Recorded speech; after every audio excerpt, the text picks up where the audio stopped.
Bapak Ibu jamaah rahimakumullah, kita mulai kajian kita dengan melafazkan basmalah. Bismillahirrahmanirrahim. Malam kali ini kita melanjutkan surah Al-A'la. Ayatnya adalah ayat yang ke-11. Setelah kemarin terakhir kita kemudian menyebutkan firman Allah Subhanahu wa taala yang berbunyi, A'udzubillahi minasyaitonirrajim. Sayadzakkaru may yakhsha. Sayadzakkaru may yakhsha. Maka akan mengambil pelajaran may yakhsha, orang yang takut kepada Allah. Itu. Sebaliknya adalah wa yatajannabuhal ashqa. Wa dan tajannaba yatajannabu bermakna menjauhi. Tapi menjauhinya ini dengan keseriusan dan dengan kesungguhan. Maka yatajannabuha akan menjauhinya apa itu? Yaitu pelajaran al-ashqa, orang-orang yang celaka. Al-ashqa, orang-orang yang paling celaka, mereka adalah orang-orang yang tidak beriman kepada Allah SWT. Ini kebalikannya. Alladzi yaslan narul kubra, yaitu alladzi, orang yang disampaikan dengan isim mausul mabni ala sukun, yang menunjukkan bahwa mereka sekalipun jumlahnya banyak, tapi mereka adalah sama-sama orang yang ingkar terhadap Allah, orang-orang yang tidak mau mengambil pelajaran, dan mereka itu adalah yaslan nara. Yasla masuk, an-nara api, neraka maksudnya, al-kubra yang besar. Kalau ada yang besar al-kubra, berarti ada yang sugra. Kenapa bukan an-naru al-akbar? Karena an-naru ini adalah mu'annas dan kemudian disifati dengan isim yang mu'annas, kubra. Jadi kabirun kubra. Gitu. Jadi al-akbar kubra.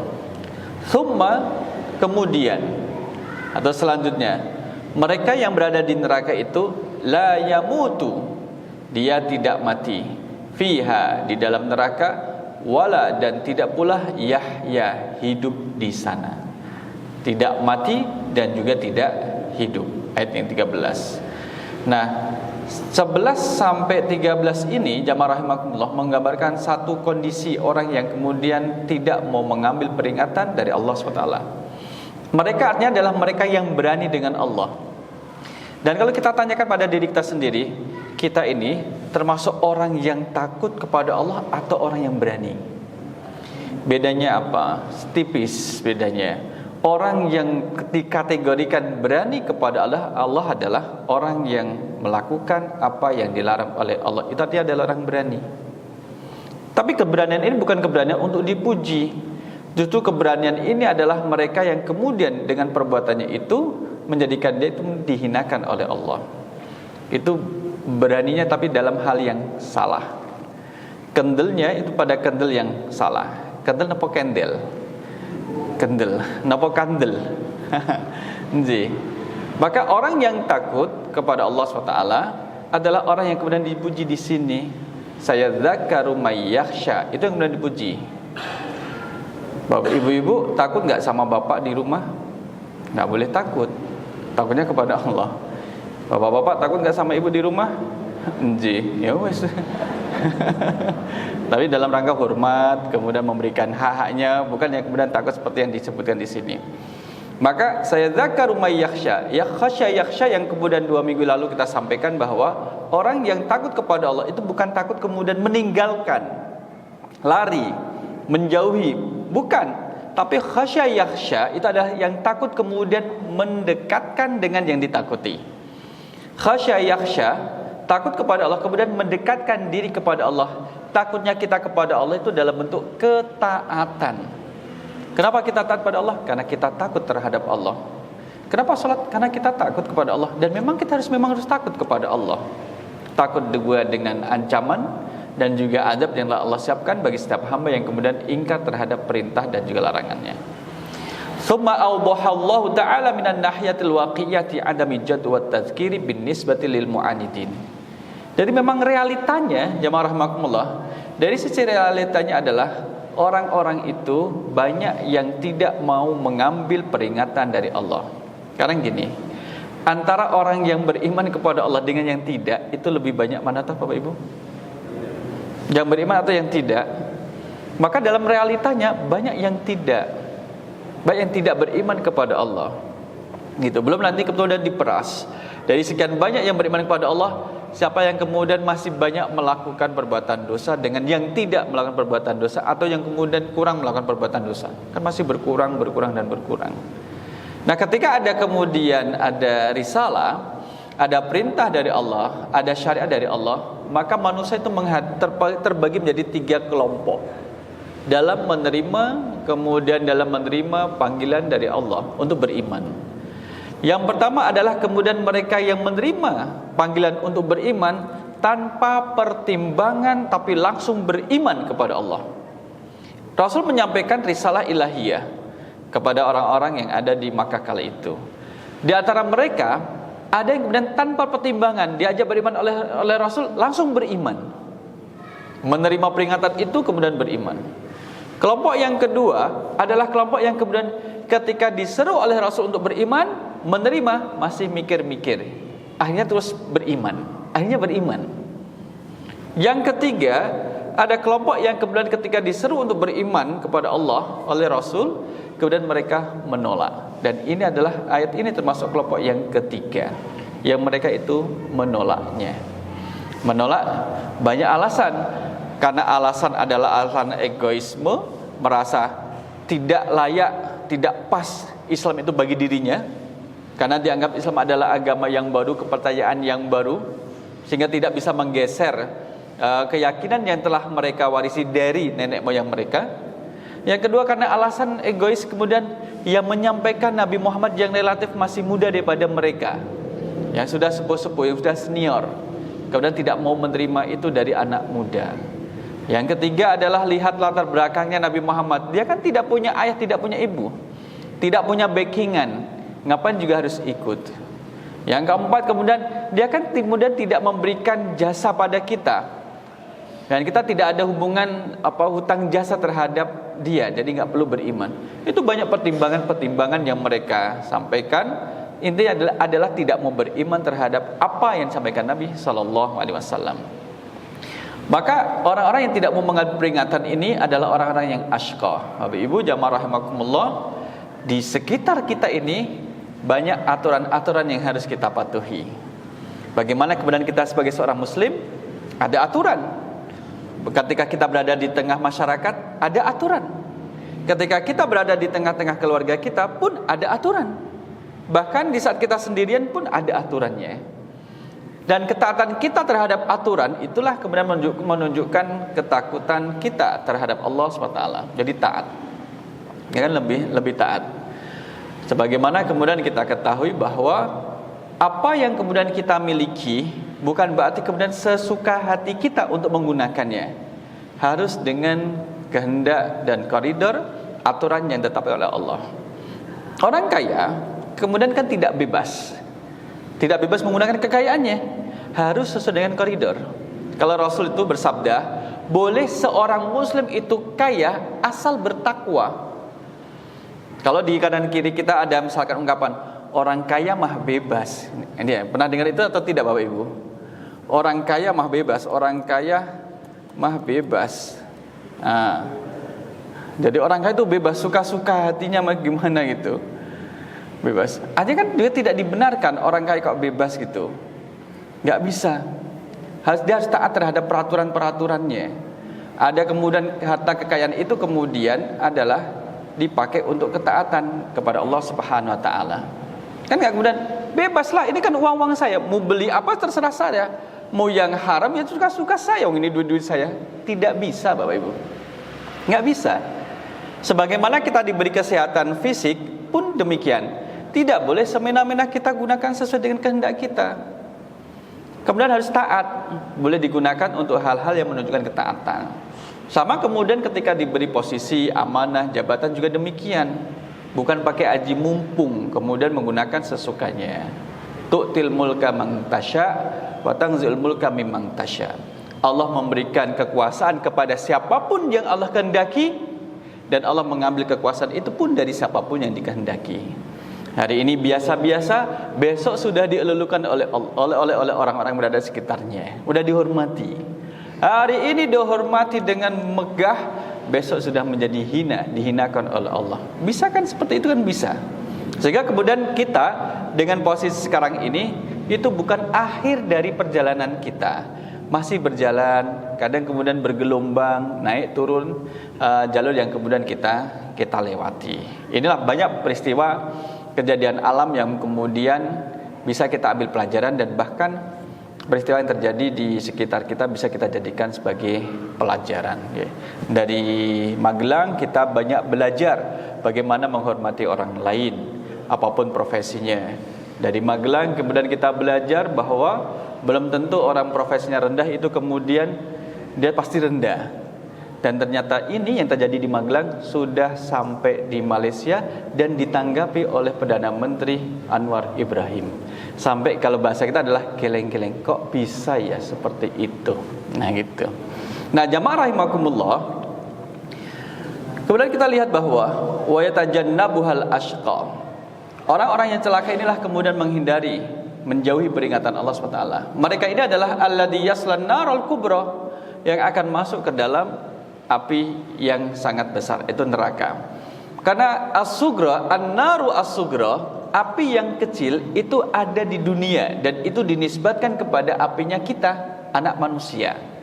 Maka kemarin kita sempat singgung, sepanas-panasnya benda yang di alam raya ini itu masih tidak bisa mengungkuli atau apalagi menyamai apa yang ada di neraka.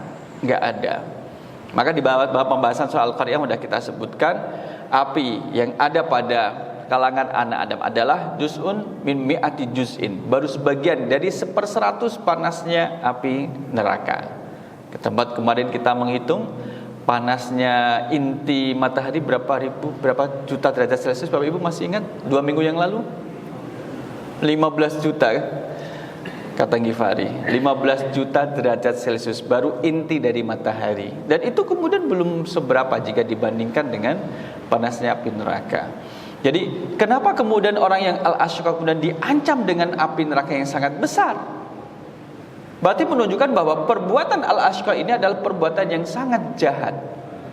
Jadi menghindari peringatan Allah itu perbuatan yang sangat jahat. Maka disebutkan wa yatajannabuha, dengan sengaja, dengan sungguh-sungguh kemudian melakukan perbuatan yang durhaka terhadap Allah.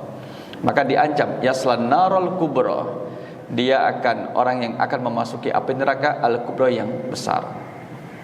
Tsumma, kemudian la yamutu fiha wala yahya, selanjutnya dia tidak mati dan tidak pula hidup. Di sini ada tsumma Bapak Ibu.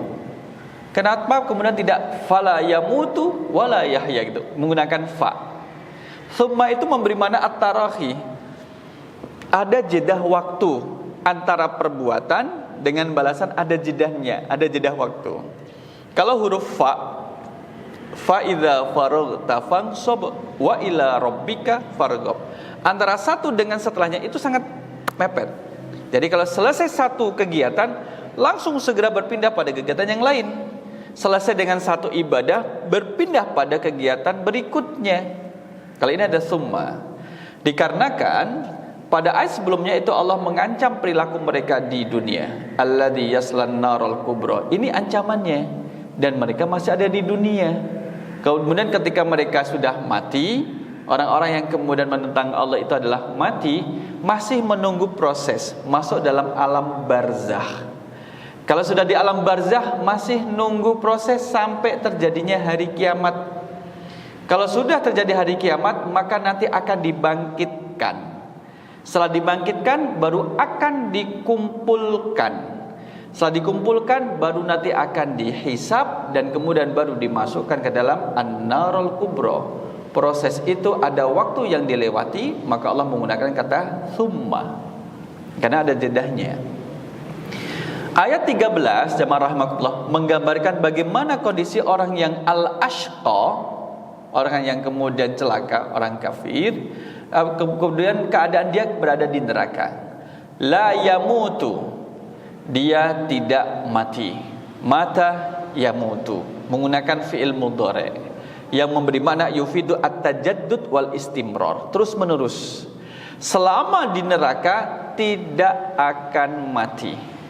Jadi al-ashqa, manusianya itu kemudian tidak mati. Kalau tidak mati berarti masih merasakan, masih bisa merasakan. Kalau misalkan ada api yang mengenai kulit, akan merasakan panas. Luar dalam masih merasakan, karena fisiknya dikembalikan. Fisik dan ruhnya itu menyatu jadi satu, sehingga bisa merasakan. Sebagaimana ketika manusia di dunia pun bisa merasakan, ada api menjadi panas, ada es merasa dingin, itu masih berfungsi, Bapak Ibu. Tsumma la yamutu fiha, di dalam neraka. Nah, di sini kemudian tidak disebutkan neraka yang bagian mana, tidak disebutkan. Karena dimanapun posisi dalam neraka itu tidak ada yang mengenakan, nggak ada. Pak Ustadz, saya pesan neraka VVIP, tidak ada VVIP. Oh, berarti semuanya ekonomi? Tidak ada. Dimanapun posisinya, mau di atas, di tengah, di tepi, di bawah, tetap sama-sama tidak mengenakan. Kalau posisinya sudah di dalam neraka, faliyadzubillah, la yamutu fiha, dia tidak mati. Kalau tidak mati berarti tandanya apa, Bapak Ibu? Hidup. Tapi kemudian di akhir ayat disebutkan wala yahya, dan juga tidak hidup. Kalau tidak hidup berarti mati. Tapi di sini disebutkan tidak mati. Kalau tidak mati berarti hidup. Di sini disebutkan tidak hidup, menggambarkan bahwa mereka di antara kehidupan dan kematian. Kalau kita lihat hadis, bagaimana kemudian Rasul menceritakan posisi orang yang sedang sakratul maut. Kondisinya orang ketika sakratul maut. Jadi kondisi orang sakratul maut, kondisi orang sakitnya orang yang sakratul maut. Nih, sakratul maut. Nih, kan digambarkan luar biasa. Betapa sakitnya itu adalah kemudian sangat luar biasa.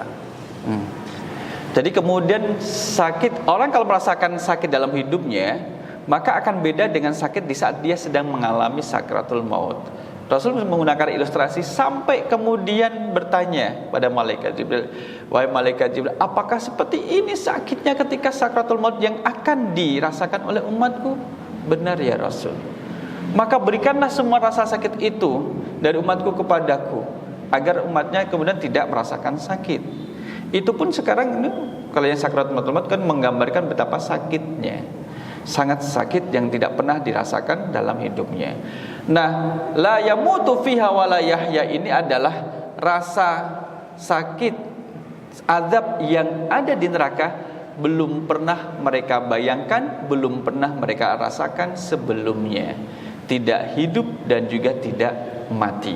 Ya rahimakumullah. Jadi kemudian ketika kita mengingat ayat 13 ini, kemudian kita menjadi hati-hati, jangan maksiat, jangan merendahkan orang lain, jangan kemudian menghina orang lain, jangan kemudian memakan harta yang haram. Kan ini la yamutu fiha wa la yahya.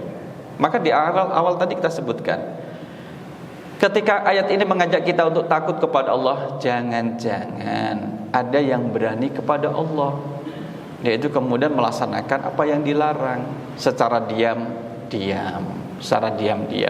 Kalau itu ketahuan, ayo astagfirullahaladzim, saat saya sudah pernah melakukan itu. Kemarin di saat kemudian ada pesta rakyat, saya mengambil peran untuk membagikan riswah atau semisalnya. Itu harus kemudian bertobat. Allah kemudian menanamkan nafsu dalam diri kita, yang nafsu itu memiliki potensi untuk menggelincirkan pada kemaksiatan. Tapi Allah kemudian menanamkan hati yang bersih dalam diri kita, yang kadang memberikan sinyal positif. Jangan ya dek, jangan, nanti nyesal. Jadi kalau emosi dituruti nanti juga nyesal. Sudah, jangan. Kadang kemudian ada masa direm niku bahasa Indonesia ngopo nggih. Jadi diri kita itu kemudian ada yang ngerem, jangan. Ada yang nahan untuk tidak melakukan maksiat. Kadang masih diterjang, masih dilawan. Terus gak apa-apa lah, kalau gak diturutin nanti jadi pikiran, kemudian menghantam orang lain. kemudian menjatuhkan orang lain, menghina orang lain, itu menjadi menghinanya orang lain dan sebagainya. Itulah jamaah rahimakumullah. Nah, itulah kemudian menjadikan kita harus sadar bahwa kalau tertarik untuk melakukan maksiat, bayangkan bagaimana Allah menyiapkan azab bagi orang yang bermaksiat dengan jenis maksiat yang akan dilakukan. Jadi kemudian kita berpikir, oh iya ya, kalau misalkan orang yang marah, la taghdab walakal jannah, jangan marah bagimu surga. Berarti kalau marah, maka kesempatan mendapat surga menjadi semakin jauh. Oh, itu ya dampaknya. Iya. Kemudian minum minuman keras, ada dampaknya. Wailul likulli humazatil lumazah, celakalah bagi setiap pengumpat dan pencela. Mengumpat dan mencela. Alladzi jama'a malan wa 'addadah, yang mereka itu mengumpulkan harta dan menghitung-hitungnya. Jadi dalam surah Al-Humazah itu mengisahkan bagaimana orang yang kemudian mengumpat dan mencela. Kalau mau mengumpat dan mencela orang lain, lihat pada ayat yang kemudian di bawahnya, ayat yang keempat. Kala la yumbadzanna fil hutamah. Sekali-kali tidak, pasti. Ada kata pasti. Jadi ada kata la menikah, huruf taukid. Kemudian ada nun taukid tsaqilah. Nun tasydid ini adalah memberi makna beban 2 kali, penguat 2 kali lipat dari huruf lam.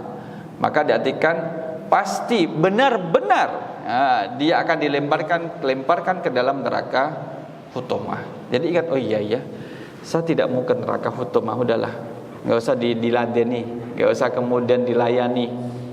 Maka coba di sini kita tulis aja. Oh, malah sudah ada di sini. Bagaimana sikapnya? Kan diam Bapak Ibu. Dia kan diam toh. Saya kita melihat kok diam. Malah yang pertama kali saya perhatikan adalah mulutnya. Bukomat kamit gak? Kayaknya cuma diam. Tidak kemudian menyapa, tidak menurunkan, cuman kayak berdiri kayak patung, sudah kayak gitu saja. Kan ini memberikan pelajaran pada kita. Sudah, gak usah bahasanya gak usah direwes itu kenapa?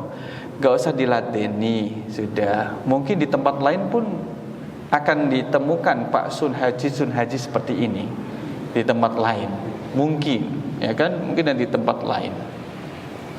Dan itulah kemudian cara Allah mengangkat derajatnya. Yang kemudian kan ini yang kan kemudian terus dia diam saja. Ya itu menjadi bagus. Boleh jadi di jalan kita mendapat perlakuan yang semisalnya. Kita mendapat perlakuan semisalnya. Apakah kemudian akan seperti dia? Kita itu akan kemudian diam, kemudian mungkin di balik diamnya kemudian mungkin ya banyak berdoa, tapi kita tidak tahu lah. Jamaah rahimakumullah. Jadi dari sinilah kemudian kita mendapat pelajaran, ya.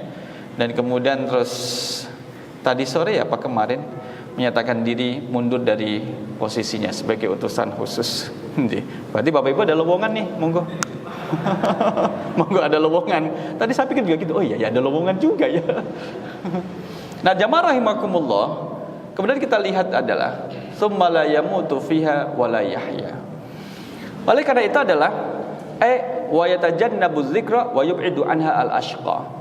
Namanya juga orang-orang yang sengsara, orang yang celaka. Itu akan menghindari az-zikra, peringatan, dan kemudian dia akan menjauhi sejauh-jauhnya selama dia itu bisa. Jadi al-ashqa ini disebutkan al-ashqa minal kufar, bagian dari orang kafir, orang yang tidak beriman. Kalau kita membahasakan kafir, di dalamnya itu ada banyak rumah-rumah. Syirik termasuk di dalamnya. Kemudian yang ashqa termasuk di dalamnya. Munafik termasuk di dalamnya. Payung besarnya adalah kufur. Orang beriman juga menjadi payung yang besar. Dalamnya ada muslim, ada mukmin, ada muhsin, ada muttaqin, ada salihin. Itu masuk di dalamnya payung itu. Orang-orang yang kemudian beriman kepada Allah Subhanahu wa taala. Oleh karena itu disebutkan bahwa kalau an-narul kubra adalah milik Allah, maka yang di dunia itu an-naru as-sugra. Di dunia ini kemudian disebut dengan an-naru as-sugra, api yang kecil. Nih. An-narul kubra darukatu jahannam. Jadi api yang besar adalah tingkatan-tingkatan yang ada di neraka jahanam. Seperti dari mana ada tingkatannya? Lihat surah An-Nisa ayat 145. Innal munafiqina, sesungguhnya orang-orang munafik itu fid darkil asfali minan nar. Posisinya adalah pada neraka yang paling bawah. Berarti kan ada tingkatan, ada bawah, berarti ada yang tengah, berarti ada yang atas. Tapi bagaimanapun posisinya tetap kemudian menjadi tidak mengenakan.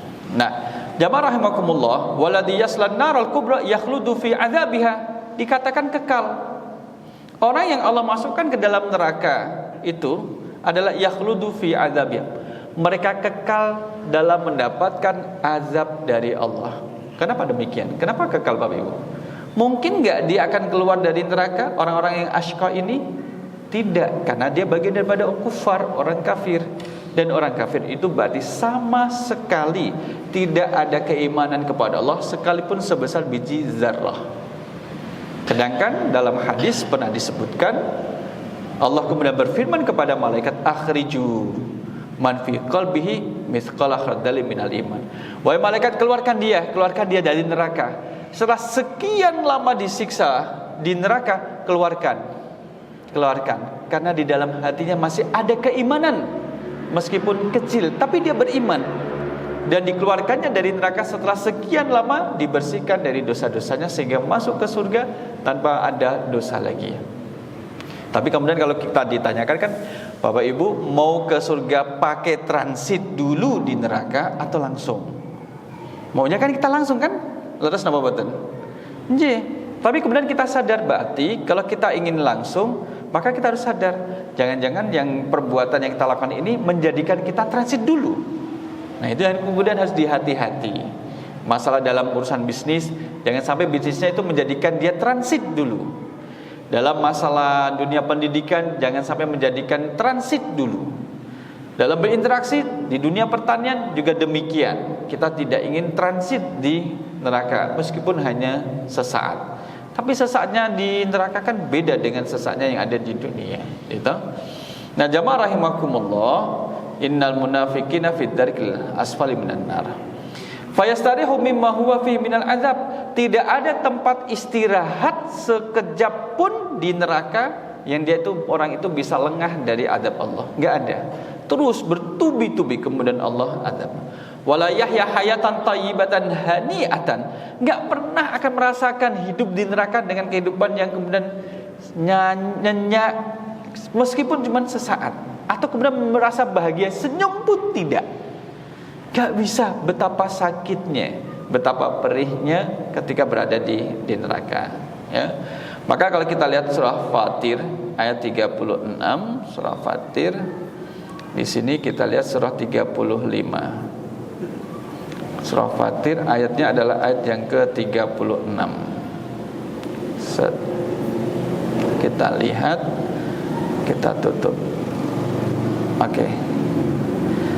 A'udzu billahi minasyaitonir rajim. Walladzina kafaru lahum naru jahannam. Orang-orang yang kufur bagi mereka neraka jahannam.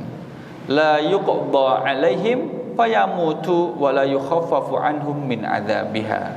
Mereka tidak dibinasakan hingga mereka mati. Ya. Wa la yukhaffafu anhum min 'adzabiha, dan tidak diringankan dari azab mereka. Jadi orang kafir enggak dibinasakan, nunggu sampai waktu ajal datang, sampai datang ajalnya. Nanti kalau sudah demikian tidak akan diringankan azab dari mereka.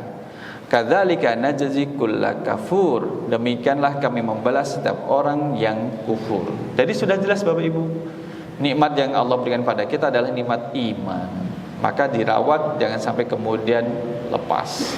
Oleh karena itu jamaah rahimakumullah, setelah kemudian disebutkan terkait dengan orang-orang yang celaka, orang kafir, Allah kemudian menyebutkan pada ayat yang ke-14 dan 15, qad aflaha man tazakka wa dzakara asma rabbih fasalla.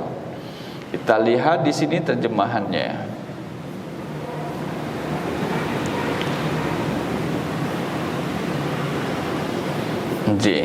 Ayat yang ke-14 ini, qad sungguh, aflaha beruntung, man orang yang tazakka menyucikan diri. Di sini dimulai dengan kata qad. untuk menguatkan bahwa kalau kata qad Bapak Ibu diikuti dengan fi'il madhi, aflaha ini adalah fi'il madhi, kata kerja lampau, itu memberi makna sungguh, pasti, benar-benar. Kalau ada kata qad kemudian diikuti dengan fi'il mudhari', kata kerja yang sedang berlangsung, sedang berjalan, itu memberi makna kadang-kadang. Maka di sini diikuti qad aflaha, sungguh benar-benar beruntung man, orang yang baik laki-laki ataupun perempuan dari manapun dia, tazakka, yang menyucikan dirinya. Jadi beruntung, yang mengatakan beruntung itu Allah, bukan manusia yang berada di kanan kirinya. Allah mengatakan sungguh beruntung. Keberuntungan ini fid dunya wal akhirah. Di dunia dia beruntung dengan keimanannya karena menyucikan diri dari kekufuran, di akhirat juga beruntung dengan keimanannya. Jadi ini adalah berkaitan dengan penjagaan keimanan. Jadi kemudian tidak hanya cukup sholat, yang penting sholat Pak Ustadz, saya beriman yang penting sholat. Tidak cukup. Orang sholat, setelah dia sholat maka harus menjaga diri, membersihkan dari segala bentuk yang berbau mistis. Kemudian dalam bentuk kesyirikan, mengkuluskan benda atau barang, itu harus dibersihkan. Wa dzakara isma rabbih fasalla, wa dzakara, dan dia mengingat isma rabbih, nama Tuhannya, fasalla, maka dia itu salat. Maka identitas keimanan seseorang itu salat. Identitasnya. Oleh karena itu kalau ada orang masih salat, jangan dikafir-kafirkan lantaran berbeda pendapat, oh kafir itu. Tapi dia kan masih salat. Nah, salatnya itu abal-abal. Jangan. Maka jangan kemudian menghina orang yang masih sholat, apalagi sampai mengkafirkannya. Jika kemudian tidak betul, maka dakwaan itu kembali pada yang mendakwakan, yang mendakwai. Didakwa, wah kamu itu kafir, tidak terbukti, Allah Maha mengetahui dia tidak kafir, maka justru kekafiran itu kembali pada yang menuduhnya. Lah, dia kafir pura-pura salat, jangan. Bahkan kemudian dalam satu peperangan ketika sahabat mengalahkan musuh, sudah kemudian jatuh dan akan ditebas sama pedang sahabat itu, kemudian mengatakan asyhadu alla ilaha illallah wa asyhadu anna muhammadar rasulullah. Itu kemudian terus dieksekusi. Sampailah berita itu pada Rasul, marah Rasul. Ketika sahabat mengatakan Rasul, dia kan modus membela diri supaya tidak saya bunuh, maka dia bersyahadat. Rasul mengatakan, apakah perlu dibelah dadanya supaya kamu tahu apa isi dadanya? Itu Islam sungguh atau tidak? Selama dia sudah mengucapkan syahadat, itu berarti dia adalah muslim gitu. Kalau sudah muslim, mereka punya hak untuk dilindungi hartanya, kehormatannya, dan juga darahnya gitu. Maka terkadang jamaah rahimakumullah, oknum muslim kemudian menyerang habis-habisan muslim yang lain. Tapi kemudian oknum ini dengan non-muslim itu malah kemudian berkasih sayang, mesra-mesraan, kan menjadi terbalik. Itu menjadi terbalik. Itu menunjukkan bahwa akhlaknya yang kemudian salah. Maka mengingat Allah, salat adalah media yang paling tepat untuk mengingat Allah. Ada juga yang lain seperti zikir, seperti membaca Al-Quran. Tapi salat ini, maka tempat yang paling dekat antara kita dengan Allah adalah ketika sujud. Fa'aktsirud doa, perbanyaklah doa sujud itu. Nah, wa dzakara isma rabbih fasalla. Qad faza wa naja minal adzabi man tatahhara minasyirki. Sungguh beruntung dan selamat. Nih selamat. Dari apa? Dari azab, siksa. Man, orang yang tatahhara minasyirki, yang dia membersihkan diri dari segala bentuk kesyirikan. Surah Al-Kafirun. Jadi surah Ba'ra'ah minasyirki, surah keterbebasan seseorang dari syirik, itu disampaikan dalam surah Al-Kafirun. Termasuk keutamaannya adalah orang yang sebelum tidur kemudian membaca surah Al-Kafirun, kemudian dia tertidur, qadarullah wafat di tengah tidurnya, maka dia tidur dalam keadaan terbebas dari segala bentuk kesyirikan. Tapi orang-orang yang membaca itu kan berarti benar-benar beriman kepada Allah. Dibaca sebelum tidur, meskipun bukan satu kewajiban ya. Minasyirki, segala bentuk kesyirikan. Bersihkanlah tempat-tempat ataupun kemudian perilaku yang mengarah kepada kesyirikan. Jimat-jimat yang tergantung di sepeda motor, di kendaraan, jimat-jimat yang tersimpan dan tergantung di dinding rumah. Kemudian di mana lagi? Di tempat-tempat kerja, di tempat jualan, kemudian di mana lagi? Yaitu kemudian harus dibersihkan. Sudah. Kemudian dalam penentuan waktu, hari, semua hari adalah baik. Hari tidak baik adalah manusia menjadikannya tidak baik.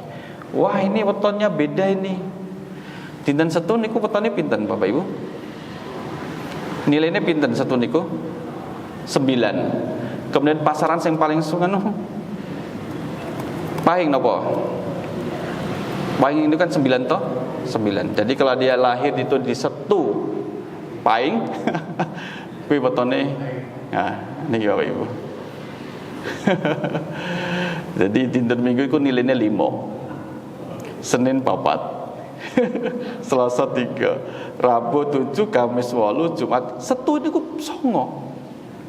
Gitu, Kliwon niku 8, lagi Pahing niku 9. Misalkan, Ri, bojomu lahirnya dina apa?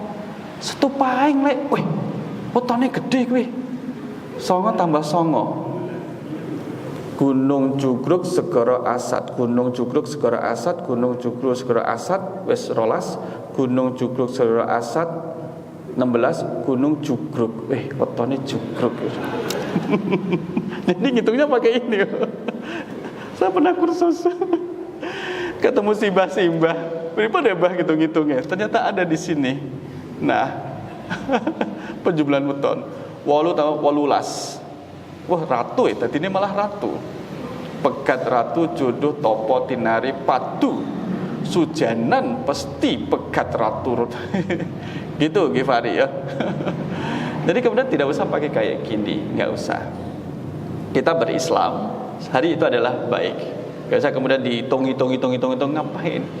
Dulu ketika saya mau menikah, itu kertas tak jejer. Bukan sembarang kertas. Kertas itu adalah kalender akademik. Ngajar di sini liburnya tanggal sekian sampai sekian. Ngajar di sini liburnya sekian. Terus tak cari garis merahnya. Oh, kalau saya nikah pada tanggal ini dapat cuti libur sekian. Nah itu malah. Bukan masalah baiknya. Liburnya itu agak panjang gitu. Gitu. Ini juga demikian. Jadi menghitung kenapa memilih tanggal tersebut. Ya, ada alasannya, tapi alasannya bukan mistis. Bapak Ibu kalau personil sportorium, ada beberapa keluarga nikahnya itu malah tergantung kapan sportorium UMY itu kosong. Misalkan tanggal 15 Mei tahun depan, yo wes anakku besok tak nikah ke 15 Mei tahun depan. Kenapa? Sportoriumnya kosong dan itu paling dekat waktunya. Jadi ada yang demikian itu. Ya diterima. Bukan kemudian mengkultuskan dari tanggal tersebut, tapi memang itu lagi kosong tempatnya. Kok nggak tempat yang lain? Tempat yang lain mohon maaf tidak cukup. Buat di rumah wae, apalagi di rumah kami nggak punya halaman. Nah kan gitu. Kenapa tidak di landas masjid, lapangan halaman dasar masjid itu? Nggak cukup, tamunya banyak. Ya wes lah. Nah, kan gitu. Itu karena kayak gitu malah masuk akal dibanding kemudian dengan menggunakan yang weton-weton ini. Nah, ini harus kemudian kita merawat sholat. Sepadat apapun agenda kita, maka sholat tidak telat. Nah itu yang menjadi penting. Kalau dengan Allah saja kemudian kita jaga kewajiban, Allah akan mencukupkan kebutuhan kita, apapun profesinya. Nah itu kan menjadi pelajaran penting bagi kita untuk disampaikan kepada putra-putri kita, apalagi yang kemudian menjelang UAS, ujian akhir semester. Kemudian banyak assignment, tugas-tugas mata kuliah yang harus dikerjakan dan harus diselesaikan. Kadang kemudian nantilah masih kurang kecil sedikit ini. Ini sudah deadline untuk upload. Kalau tidak diupload nanti gak dapat nilai. Sehingga lebih takut kepada dosen daripada kepada Allah. Tugas orang tua meyakinkan kepada anak, menguatkan anak untuk tidak meninggalkan kewajiban. Dalam hal ini adalah salat ya Bapak Ibu. Dalam ini adalah salat. Maka mengingat Allah itu dengan salat. Awwalu ma yuhasabu minal abdi yaumal qiyamah as-shalah. Salat itu adalah ibadah yang pertama kali akan dihisab dari seorang hamba besok pada hari kiamat. Idza saluhatis salatu saluha sairu amalihi. Kalau salatnya itu baik, maka amalan yang lain juga akan menjadi baik. Wa idza fasadatis sholatu, kalau salatnya rusak, kadang salat, kadang tidak, itu fasada sairu amalihi. Amal perbuatan yang lain pun akan menjadi rusak. Coba misalkan kita cari survei tingkat salat Gen Z. survei tingkat sholat 5 waktu bagi Gen Z. Ini Bapak Ibu, 2% umat Islam menunaikan sholat 5 waktu selalu berjamaah. Saya mendapatkan ini ada dalam bentuk diagramnya. Ya, 7,7 umat Islam menunaikan sholat 5 waktu dan sering berjamaah. Jadi sering berarti dia sholat karena tidak berjamaah. Bapak Ibu jamaah rahimakumullah, berapa jumlah umat Islam di Indonesia? Berapa Bapak Ibu? Misalkan di sini ya. Ini jumlah perkiraan. Kan kalau jumlah total penduduk Indonesia kan sampai 270 nggih. Kalau misalkan 240 kali dengan 0,4 240, saya mendapatkan 216 juta misalkan yang muslim ya. Kali 0,4 itu ada 864 ribu. Berarti angka sebesar itu adalah posisinya di sini Bapak Ibu. Ini posisinya. Tidak pernah. Berarti banyak Pak. Ya kan, berarti kan banyak kan. Nah ini yang kemudian harus kita antisipasi. Tapi dalam survei itu kemudian disebutkan gini, semakin muda usianya maka tingkat meninggalkannya semakin besar. Oke. Semakin muda usianya tingkat meninggalkan kewajiban sholat ini semakin besar. Sebaliknya semakin bertambah usianya semakin rajin ke masjid. Coba kemudian kita hitung, cuman Ghifari ini yang muda-muda. Nah ini kemudian menjadi perhatian kita adalah kita sampaikan Bapak Ibu pada keluarga kita. Dimulai dari keluarga. Dari keluarga kita, keluarga saya, kemudian Bapak Ibu di rumah mengingatkan. Orang tuanya sudah baik, alhamdulillah, tinggal mengajak anak-anaknya, mengingatkan. Capek Pak Ustadz mengingatkan anak-anak untuk sholat, malah didalili loh. Kok malah didalili? Nah, kalau misalkan ada orang tua sudah mengingatkan anaknya dengan kebaikan, mengingatkan dengan kewajiban yang harus dikerjakan, tapi kemudian dia tidak melakukannya, maka orang tua tidak salah di hadapan Allah karena sudah melakukan apa yang harus dilakukan, sudah menegaskan apa yang harus ditegaskan kepada sang anak. Itu yang kemudian kita ingin mempertanggungjawabkan di hadapan Allah. Nabi Nuh alaihissalam dengan Kan'an yang tidak beriman kepada Allah, Nabi Nuh tidak disalahkan oleh Allah. Nabi Nuh tidak dikatakan gagal, kamu gagal Nuh, anakmu tidak beriman, istrimu tidak beriman. Tidak. Karena Nabi Nuh sudah menyampaikan, menyerukan keimanan kepada anak dan istrinya. Dan mereka lebih memilih berlawanan dengan apa yang dilakukan oleh Nabi Nuh alaihissalam. Bapak-bapak masih ingat siapa istrinya Nabi Nuh? Sinten Pak? Istri Nabi Nuh bunuh laras. Bunuh. Itulah ibu-ibu, bapak itu masih kuat ingatannya mengingat nama istri orang lain. Bunuh ya. Inilah ibu bapak jamaah rahimakumullah. Sampai di sini insyaallah nanti akan kita lanjutkan berkaitan dengan bagaimana kemudian kita selalu mengingat Allah dengan mengerjakan salat, dan juga kemudian bagaimana kita harus menjaga tazkiyatun nufus, keimanan dalam diri kita supaya tidak bercampur dengan perbuatan keyakinan yang bisa mengotori keimanan tersebut. Mudah-mudahan kita diwafatkan oleh Allah dalam keadaan yang beriman tanpa membawa dosa. Amin ya rabbal alamin.